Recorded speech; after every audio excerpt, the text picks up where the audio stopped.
Golden State Media Concepts Sci-Fi Podcast. Together we dive into the world of sci-fi and science fiction. From episodes of Star Trek, Star Wars, to The Walking Dead, Resident Evil, all the hot new science fiction movies from the back doors of Marvel or DC. The Golden State Media Concepts Sci-Fi Podcast. You'll never look at science fiction the same way again.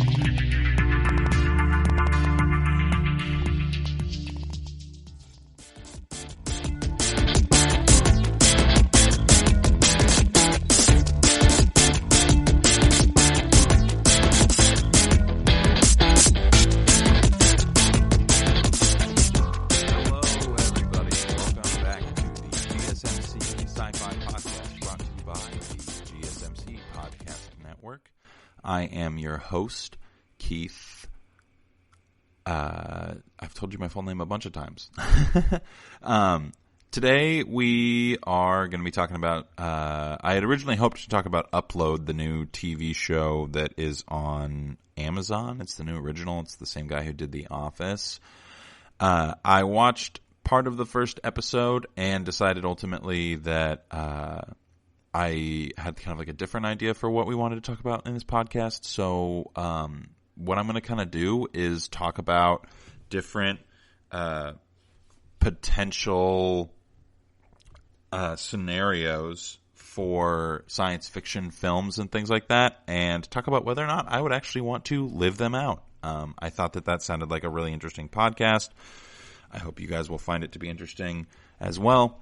So we are going to start with the premise of Upload, and we'll probably talk about that for a little while, and then we'll move on to some other subject matter, other science fiction worlds that we are ultimately kind of familiar with. So the premise of Upload is that, and apparently there's a Black Mirror episode that won an Emmy for how well it was written that has the same premise. I have not gotten a chance to watch it, but it comes highly recommended by an individual whose taste I absolutely trust as far as taste in things like that is concerned. So, the premise is that when you die, you have the option to have your consciousness uploaded into a virtual reality world where you can live out either the rest of your days or a certain number of your days and things like that. And I don't know. I think that it would be hilarious to come up with a nice scale of like heck yes to heck no. So I'm going to say that our scale is like a science fiction world that I would absolutely not want to live in is the one where Tremors is a thing. So we'll say Tremors is our absolute no, and that our absolute yes falls on the other end of the spectrum, which I would say an absolute yes science fiction world to live in. Star Wars seems to be an easy option, but the problem is there's so many wars that happen in Star Wars. Emphasis on the wars part. So if we're talking about a science fiction world that I would want to live in, that is a good question. And my answer would be Star Trek. I think that Star Trek presents probably like the coolest opportunity. There is no science fiction world that exists that's like utopian-like.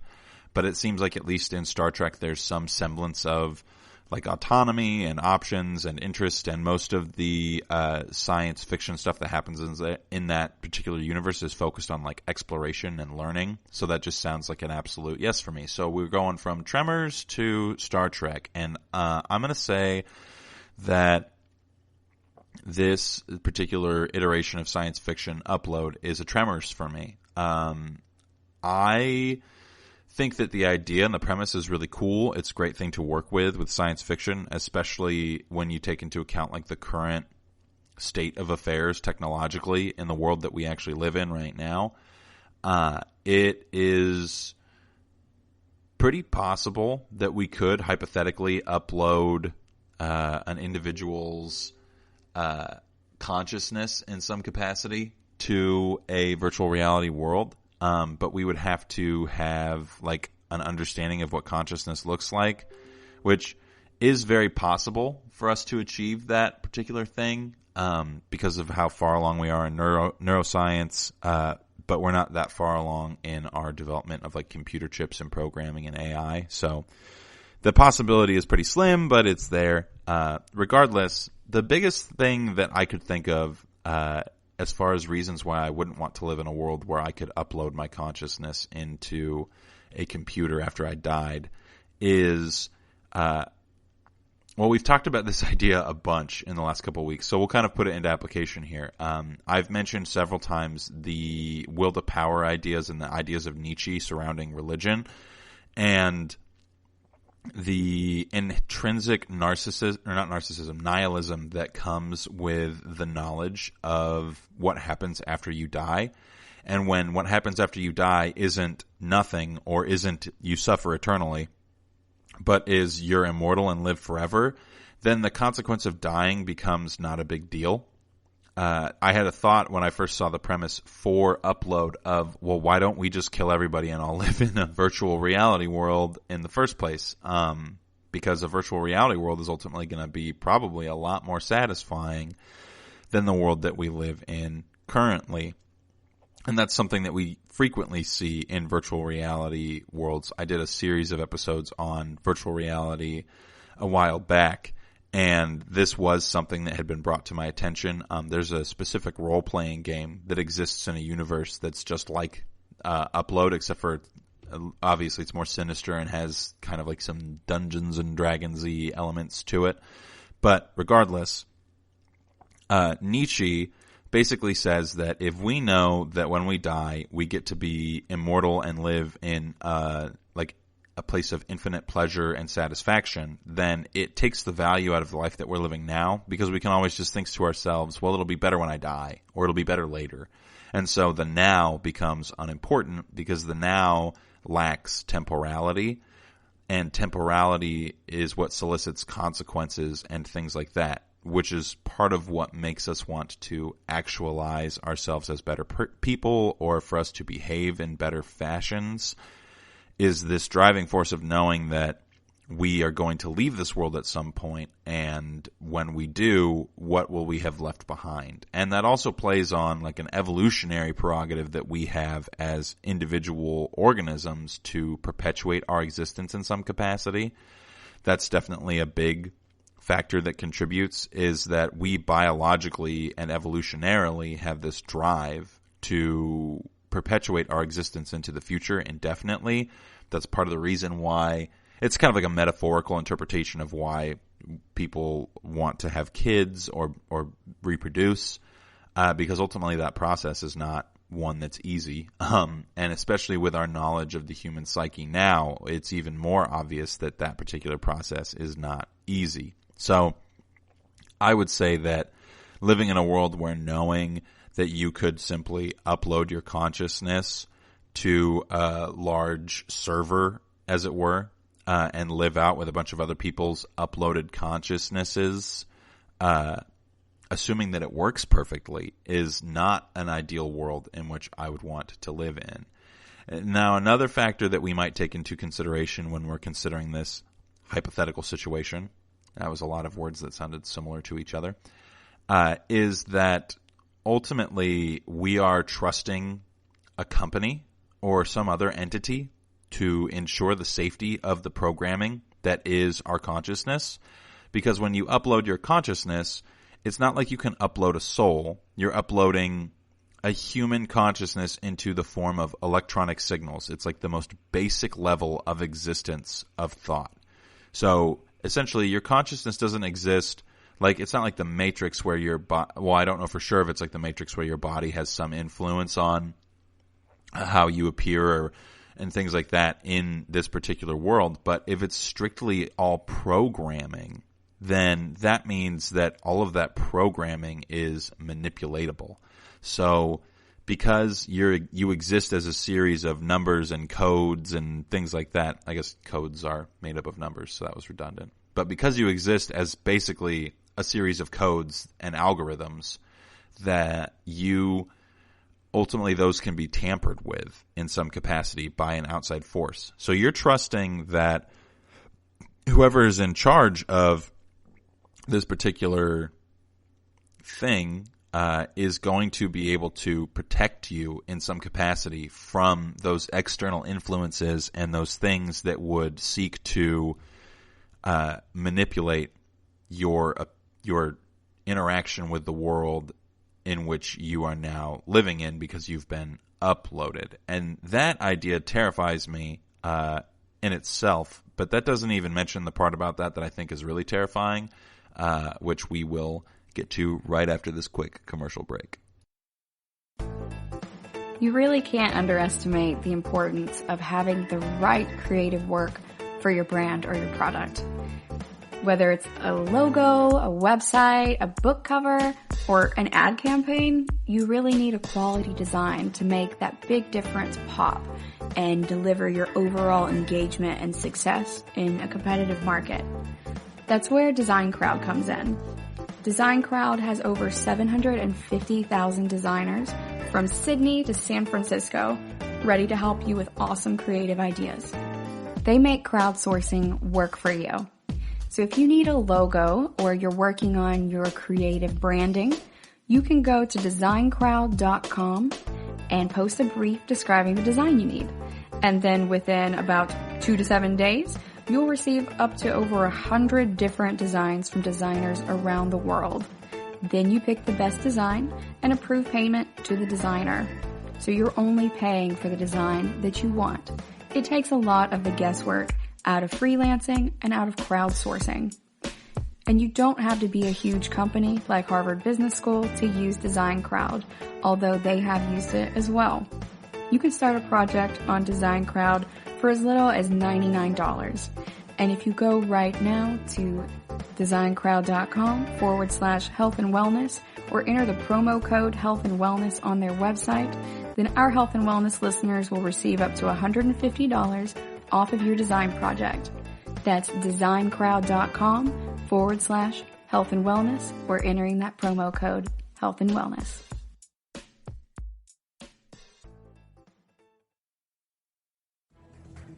Want to find out what movies to go see? Then check out the GSMC Movie Podcast. It's your ticket to the latest movies, whether it's a new blockbuster event, romantic, comedy, or action flick. This show has got it all covered. They talk some what to go see now. Don't bother. What's hot on Netflix and everything in between. That's gsmcpodcast.com/movie-podcast. When it's all about the movies, it has to be this new show. Don't forget to like them on Facebook and follow them on Twitter. Visit gsmcpodcast.com for more info.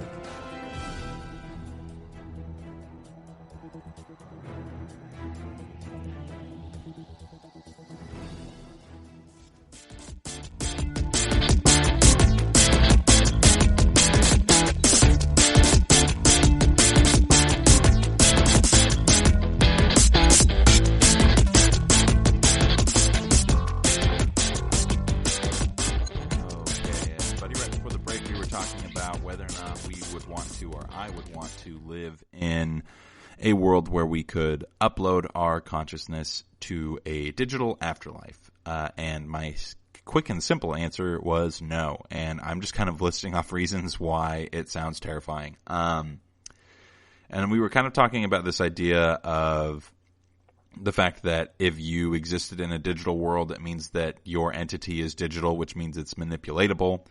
But even more than that being something that scares me, what scares me is this idea of like what ontologically would occur within the general understanding of humanity if we were able to basically parse people out into individual bits of code and algorithm, and not necessarily because even just the concept of saying I'm going to upload you into a digital afterlife, I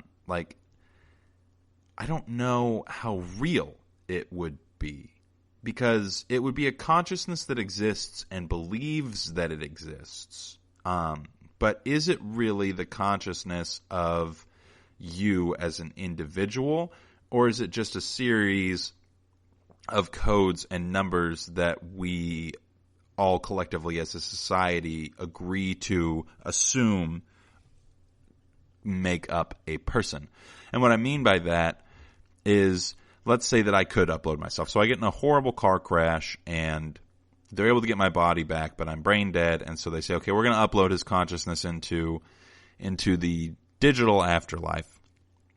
And so we'll start that process right now. And so they plug my brain in or what have you, or do whatever they need to do, put my brain in a vat. And then I appear as being conscious in this afterlife where I get to continue to exist in perpetuity in some capacity. Am I really still myself, or is there just a separate consciousness now that exists and believes that it is me? We talked briefly about a David Parfit essay that I've read several times. David Parfit is a philosopher who would often use science fiction tropes to portray conundrums in the in the world of, well, he would use science fiction tropes to portray philosophic conundrums to people in a more accessible way, but they're like real life philosophic conundrums.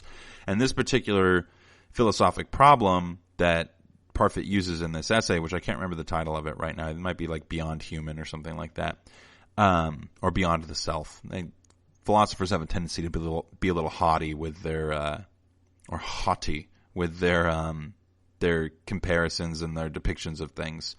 So, he basically says, if I could teleport someone from one place to another instantaneously, but their original body had to be destroyed, and then I would reconstruct a new body and implant the consciousness of that previous person into the new body, is that still the same person?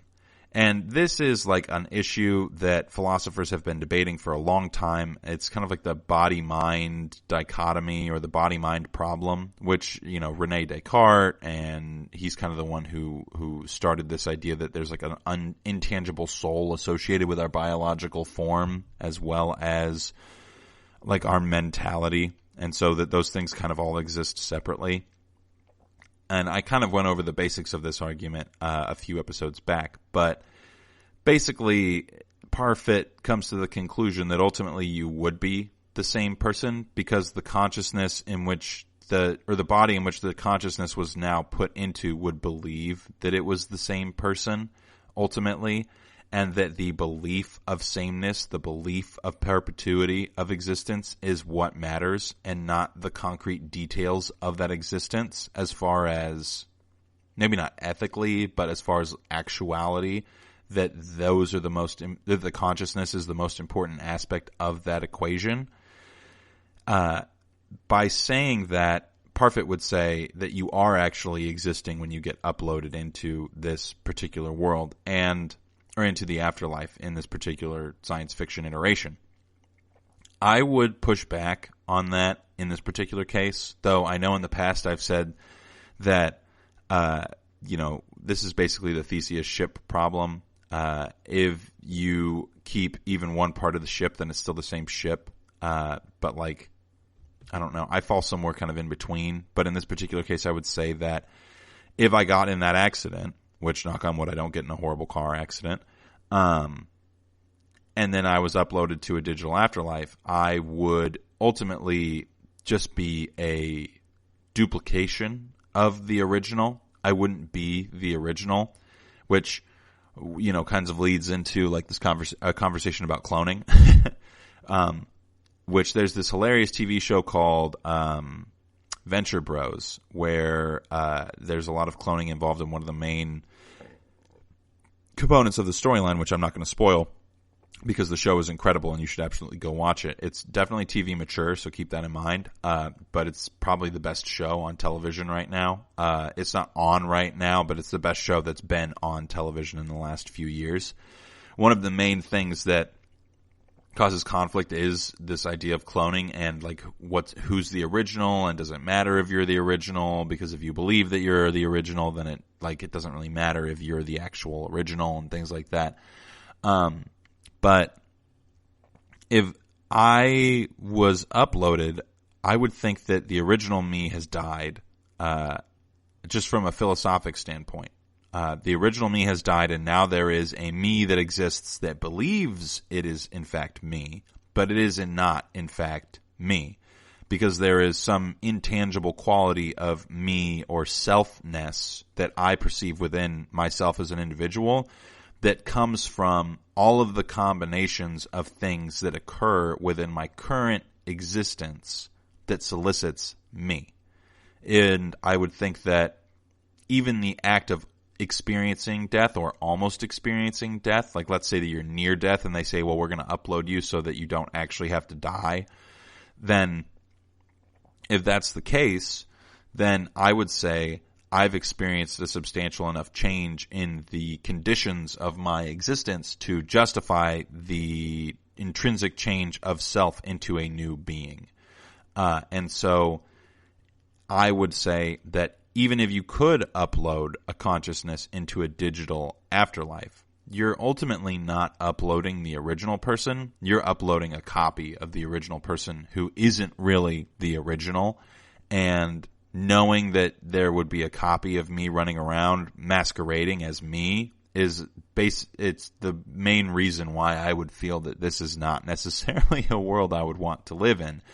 I think that there are an infinite number of unlikely and happenstantial factors that contribute to every person's individualness or individuality that are absolutely necessary in order to achieve the specific kind of being that you are, and that specific kind of being is exactly the way that it should be. And when you alter the conditions of that specific being, then you ultimately end up with a different one. And the idea of there being a different version of me running around, even though I know it's probably likely because there's so many people on this planet, there's probably somebody else who's almost exactly like me. Even just knowing that, I would rather it not be that way. And that doesn't even mention the fact that, like, who really wants to experience immortality in any capacity? I know I don't. Even in a digital capacity, I just don't think that I would want to. And we don't know ultimately what death looks like in that digital world either. Like, can you die? How do you interact with the world? Things like that. There's just a way too many factors contributing to that for me to feel like I would want to live in that world. So that about wraps that up for our first scenario. So we're going to be looking at another scenario in science fiction and asking ourselves, would we want to live here? So we'll be right back right after this quick commercial break. You really can't underestimate the importance of having the right creative work for your brand or your product. Whether it's a logo, a website, a book cover, or an ad campaign, you really need a quality design to make that big difference pop and deliver your overall engagement and success in a competitive market. That's where Design Crowd comes in. Design Crowd has over 750,000 designers from Sydney to San Francisco ready to help you with awesome creative ideas. They make crowdsourcing work for you. So if you need a logo or you're working on your creative branding, you can go to designcrowd.com and post a brief describing the design you need. And then within about 2 to 7 days, you'll receive up to over 100 different designs from designers around the world. Then you pick the best design and approve payment to the designer. So you're only paying for the design that you want. It takes a lot of the guesswork out of freelancing and out of crowdsourcing. And you don't have to be a huge company like Harvard Business School to use Design Crowd, although they have used it as well. You can start a project on Design Crowd for as little as $99.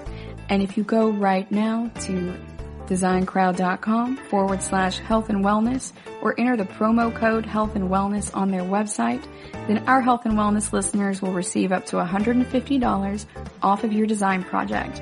That's designcrowd.com/health and wellness or entering that promo code health and wellness.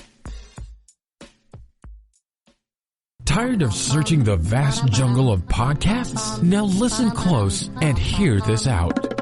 There's a podcast network that covers just about everything that you've been searching. Hey! The Golden State Media Concepts Podcast Network is here. Nothing less than a podcast bliss with endless hours of podcast coverage. From news, sports, music, fashion, cooking, entertainment, fantasy, football, and so much more. So stop lurking around and go straight out to the Golden State Media Concepts Podcast Network. Guaranteed to fill that podcast itch. Whatever it may be. Visit us at www.gsmcpodcast.com. Follow us on Facebook and Twitter, and download us on iTunes, SoundCloud, and Google Play.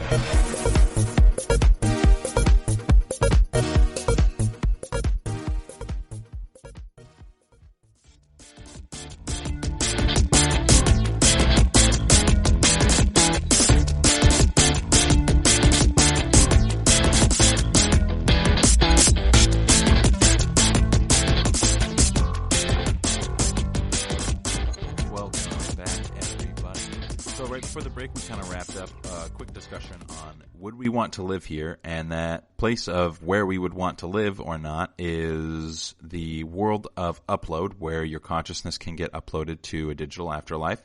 And ultimately my conclusion was no. Heck no. I put it as far to the left, left being no, right being yes, just like classic dating apps. As far to the left as possible because of, I don't know, it just doesn't sound very fun. So at the top of the podcast, I mentioned another universe in which we may or may not want to live. We'll just talk about that one because it's so common, and that is Star Wars. Now, I know what a lot of you are thinking. Star Wars, of course I would want to live there. Can you imagine being a Jedi or even a Sith? That sounds so cool. I basically would be a space samurai, and that sounds really awesome. But the thing that a lot of people fail to take into account when they consider would you want to live in the Star Wars universe or not is that the number of Jedi and the number of Sith are very, very, very, very, very, very, very small. The Star Wars universe is, it's about as infinite as our universe. And the number of ways in which you could exist in it are pretty substantial.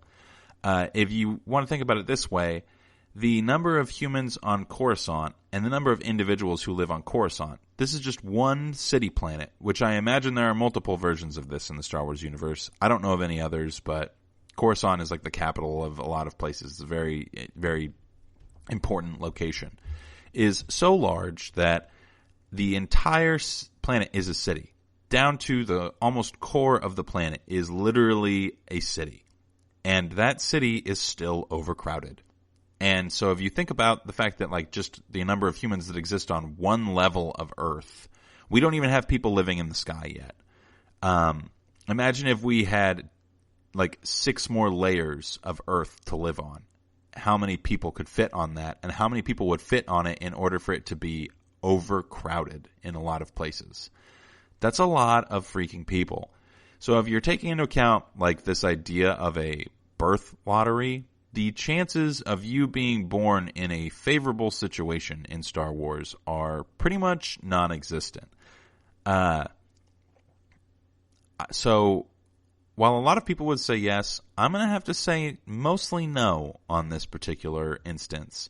I think that Star Wars is really cool, and if I could be a Jedi, I would probably say yes just for how awesome that sounds.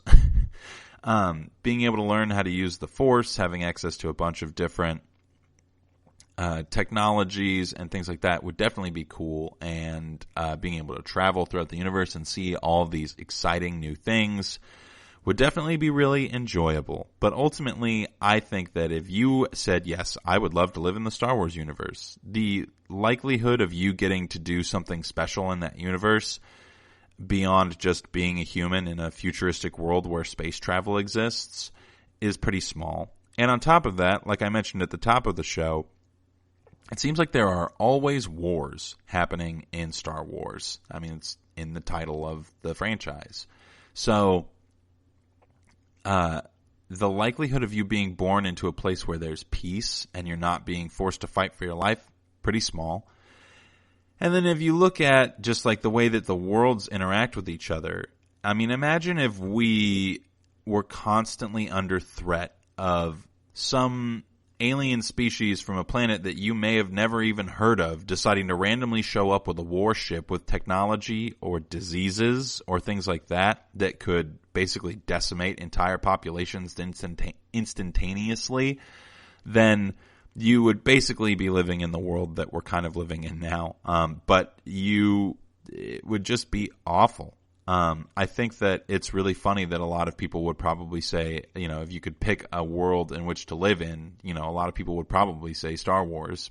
But even just the act of being a Jedi and traveling all over the galaxy to do certain things and learning about the Force, like there's just so many sinister forces at work underneath everything, and there's so much opportunity for really horrendous, painful, and existentially dreadful death that you can't really say that I feel like it's just a bad choice to pick Star Wars as the one science fiction universe that you would want to live in. Now, I will say that is a bit of a pessimistic view of the whole thing. The galaxy is pretty cool. The spaceships obviously would be awesome to be able to travel between stars. And one of the really nice things about Star Wars is that they have no mention of like time differentials that occur with light speed travel, which is something that pretty much every other science fiction that I've ever watched that takes itself seriously has made a point to mention that when you travel at light speed, you are basically traveling faster than like time, and so the time's effect on your body warps pretty substantially. So in Star Wars, when Han Solo, says punch it, and they jump to hyperspace or hyperspeed or whatever it is, light speed, whatever they call it. I can't remember it off the top of my head right now for some reason, which is funny because I was the leader of the Star Wars fan club when I was in high school, so you'd think I'd remember that. It's not like riding a bike, people. You have to keep yourself up to date on these things. When he jumps to light speed, hyperspeed, interstellar travel at a faster pace, it's not as if when they arrive at their next location they've missed any time or gained any time. There is a specific amount of time that happens between entering light speed and exiting light speed, and that time is not relative to anywhere else in the universe. It is relative to everywhere else in the universe. It's not an isolated relativity in the same way that like the book that I've been talking about on the Sunday iterations of this podcast. In Hyperion, you accumulate a time debt based on the distance between stars or planets that you travel and the amount of time that you are traveling at that speed, because you're traveling faster than time can have an effect on your body, but time is still passing in the same way everywhere else. So you accumulate a time debt is what Dan Simmons, the author of that particular book, calls it, by traveling through space at light speed. But in Star Wars, you don't get that. So you don't get the problem with Interstellar where ultimately like you get trapped and like you come back home and your 7-year-old daughter is 35, but it's only been like a week for you.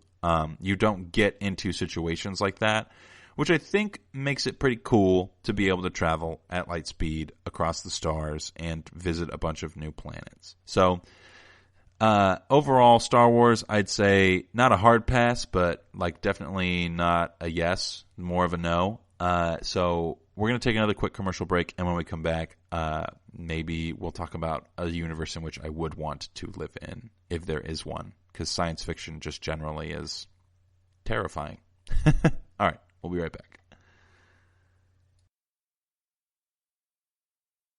Watching TV has changed over time. Streaming has become the new norm. That's why Golden State Media Concepts television podcast dives headfirst to the world of cord cutting. Want to be on the loop of what's hot in Netflix? Or if it's not a preference, what about original shows in Hulu? We've got you covered. Join us as we fill in the blank and talk about movies to stream and what show you should be binging. This is the Golden State Media Concepts television podcast.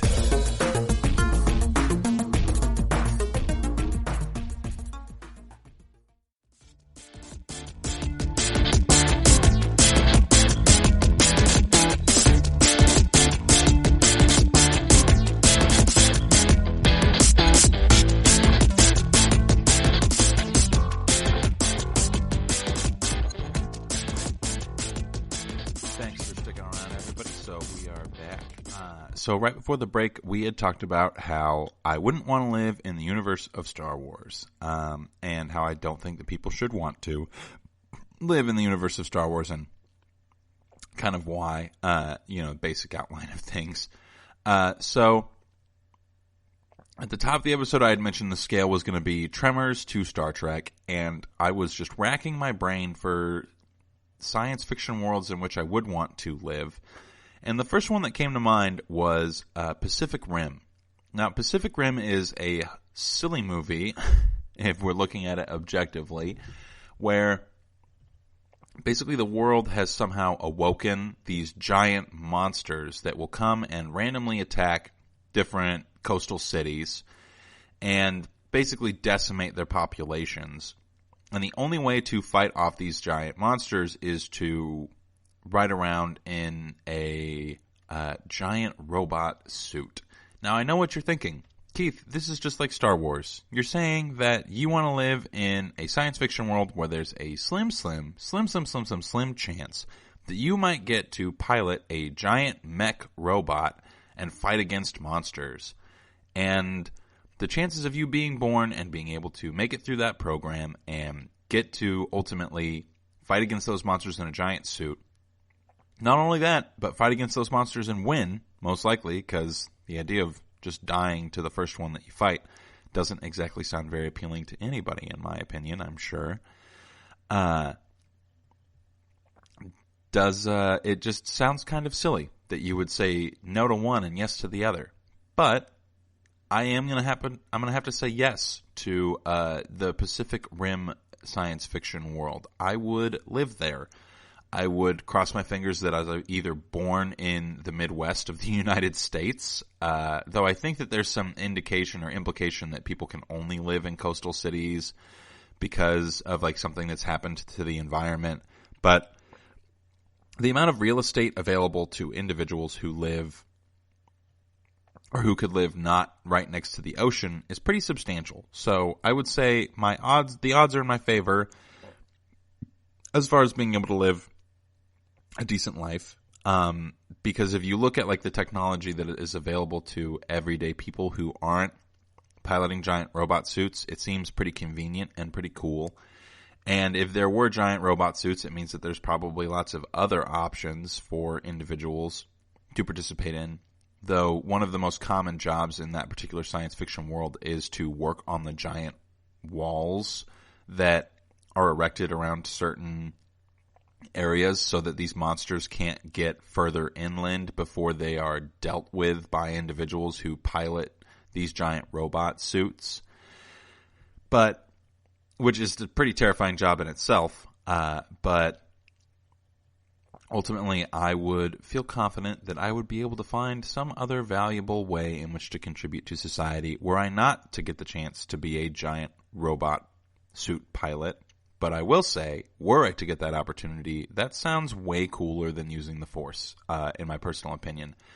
The people who pilot these suits kind of garner a little bit of fame in some capacity, and they're generally viewed as being heroes, which, I mean, who doesn't want to be generally viewed as like a positive force of good in the world? So it kind of plays a little bit on your ego there.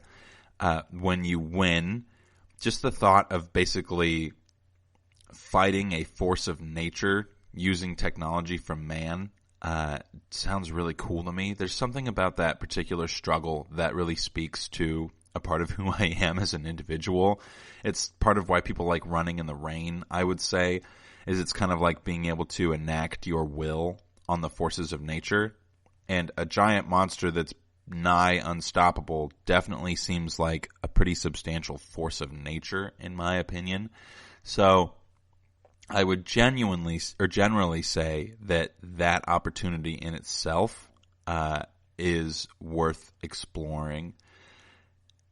And in addition to that, it just seems like a really cool job. You know, you wake up in the morning and you go work out and you get to stay physically active, and then 6 out of 7 days of a week, or more like really 180 days out of the year, you basically get to be a firefighter who everybody knows the name of and they don't really indicate what type of income level you receive when you're a pilot, but I can't imagine that it is one of low means.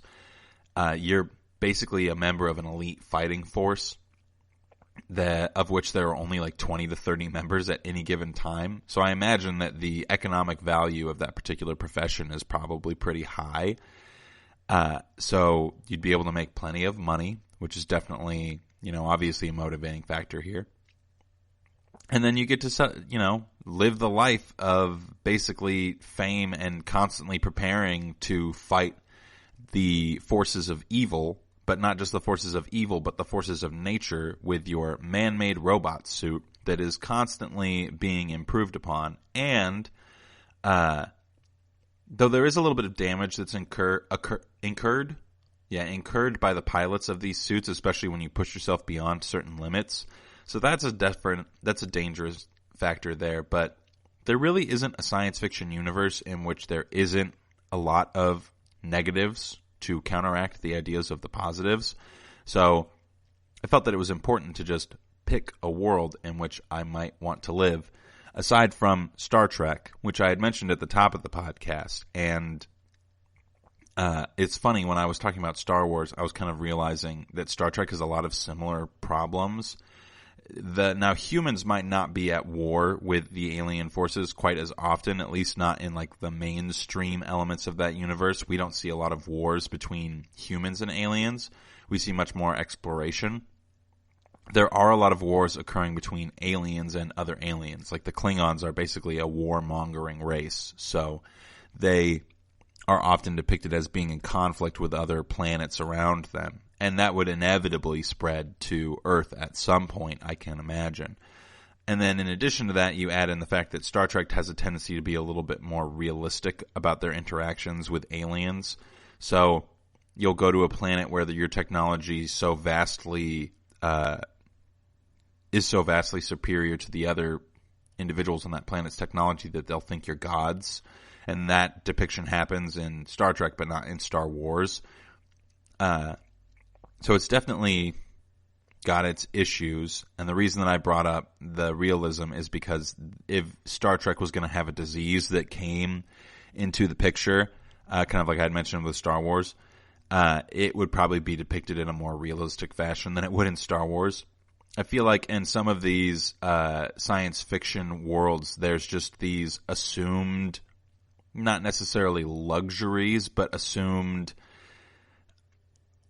services or assumed herd immunity that allows for individuals to not have to worry about certain things, which I think is funny because, like, even just now in the current context of our lives, when we do that, when we just assume things are going to be okay and we don't prepare for things, then like we ultimately get into situations where we cause a lot more damage than good. Or there's a lot more damage caused than we had expected to have been caused, and we don't exactly know how to handle it. And that is something that I think happens a lot in science fiction itself. So that would make for difficult interactions for sure. But as far as a basic world that I could live in and make an argument about wanting to live in, as far as science fiction is concerned, I would say Pacific Rim is definitely up there. So we are going to continue talking about science fiction worlds that we would or wouldn't want to live in, and that'll be right after this next quick commercial break.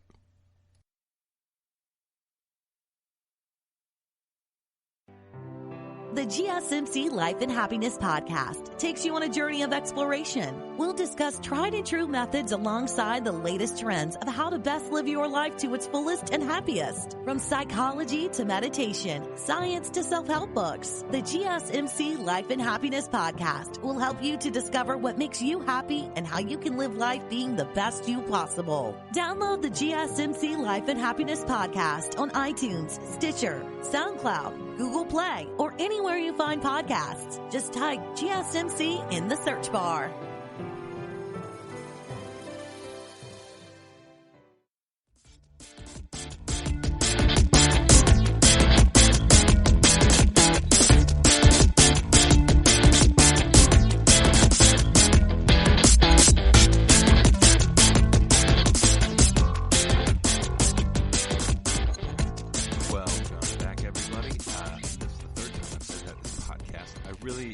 come up with better catchphrases and more fun things for coming back from commercial breaks. And those things should include me not talking about how I should come up with new things for what comes after commercial breaks.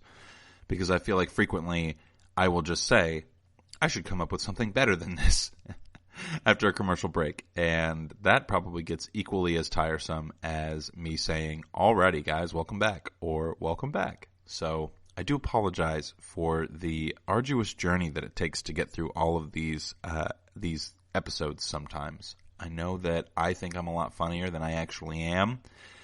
So thank you for putting up with me. That's all I'm going to say about that. So right before the break, we were talking about Pacific Rim, and I briefly mentioned Star Trek. I wanted to talk about another science fiction world in which I would be okay with living, and that world is the world of Ender's Game, which is a book by Orson Scott Card.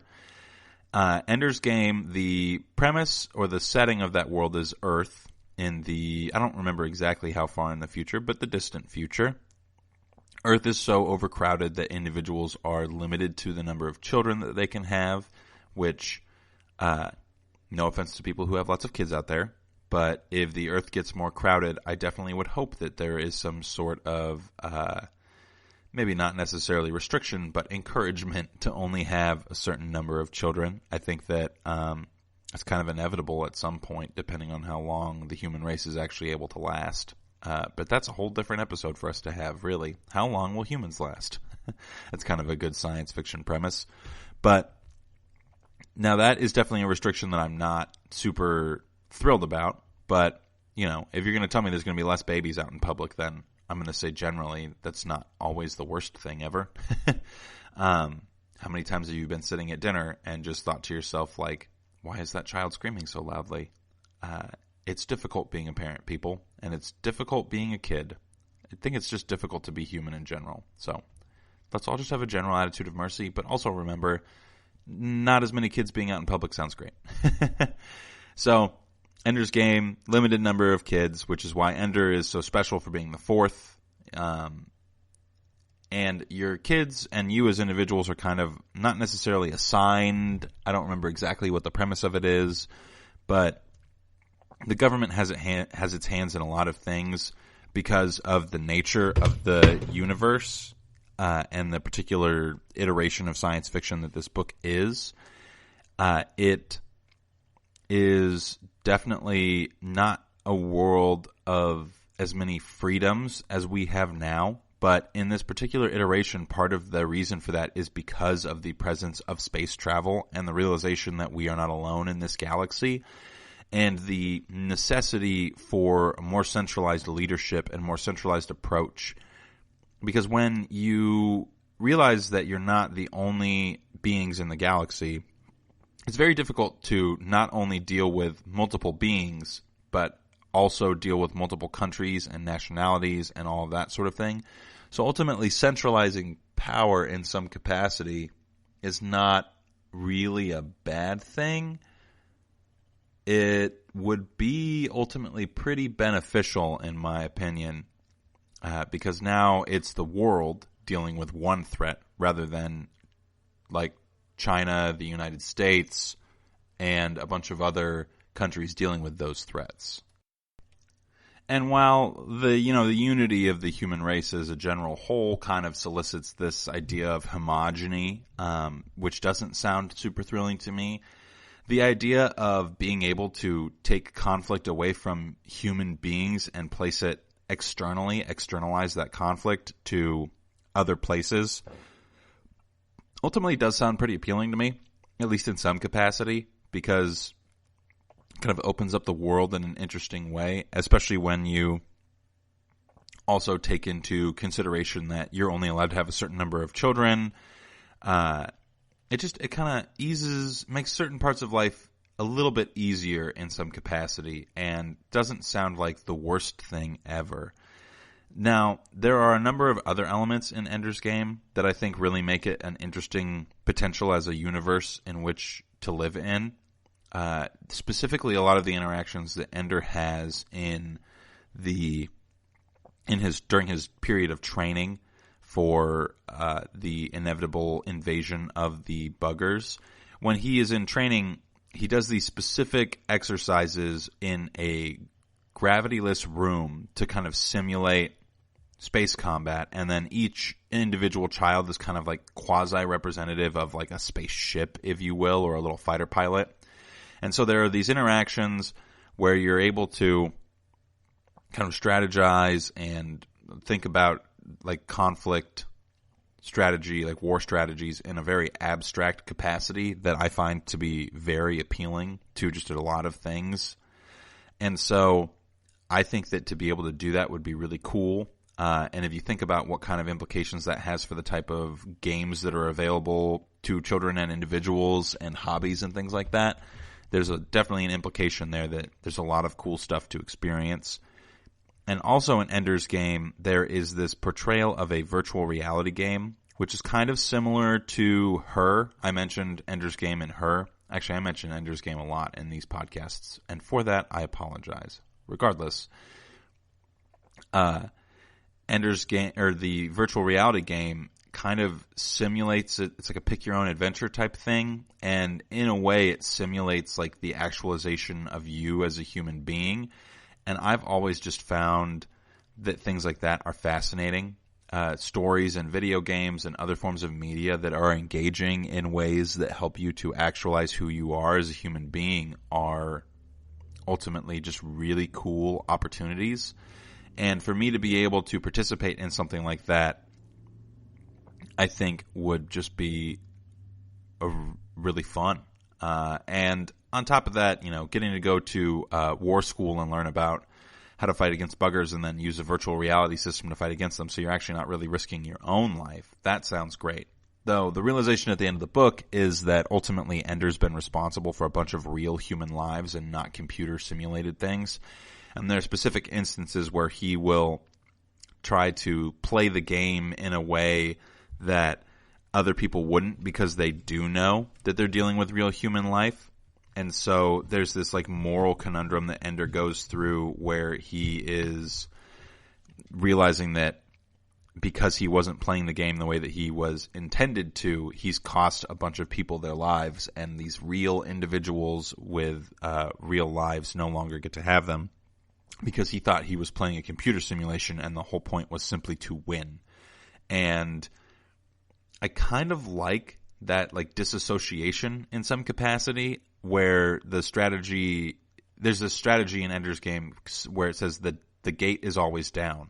And that's kind of Ender's approach to strategy in general. And I think that that's just a really cool approach to the idea of game theory, because you're basically saying like the rules only exist for me to take advantage of them. And that's kind of like what Bill Belichick does with the Patriots. Sports analogies.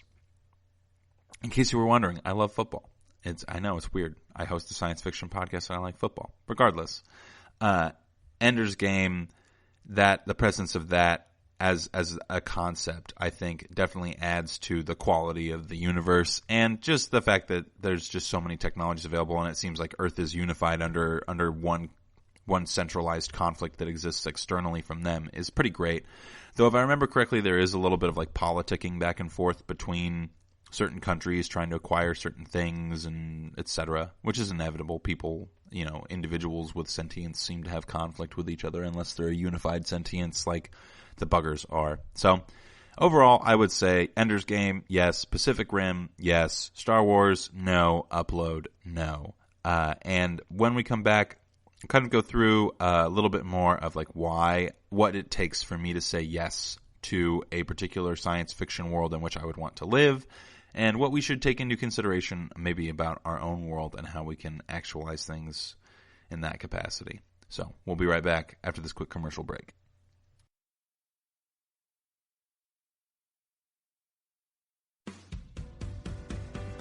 The Golden State Media Concepts Travel Podcast, the show that gives you advice on everything travel. We explore places you've always wanted to go, as well as giving tips for traveling in those places. We'll give you advice on the best sites for travel tips, information, and discounts. Join us as we travel the world, explore cultures, and meet new people. The Golden State Media Concepts Travel Podcast has got you covered. Download the GSMC Travel Podcast on iTunes, Stitcher, SoundCloud, Google Play, or anywhere you find podcasts. Just type GSMC in the search bar.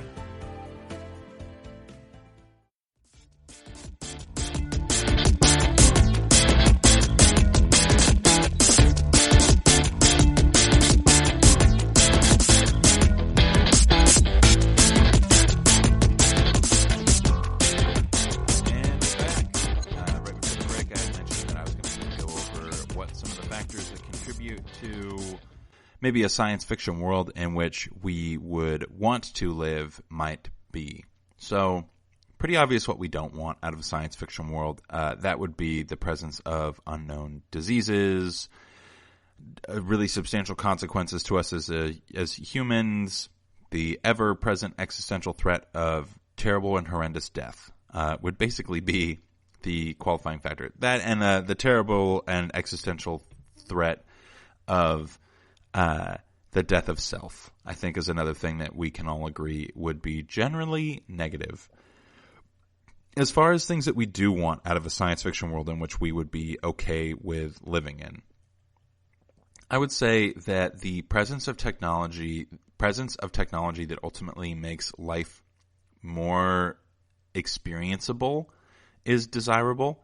So a good example of that is in Hyperion, they have these things called farcasters, which basically allow you to travel, I think, either virtually or instantaneously to a distant location that is either – it's kind of ambiguous as to whether or not it's a simulation or a real place. But it is basically you can go travel to another planet or this isolated place and experience that place in some interesting or new capacity or irregular capacity. And obviously it costs money, of course, but the ability to go and have these experiences readily at your fingertips, I think, is a pretty good thing to take into consideration when you're thinking, would I want to live in this science fiction universe or not?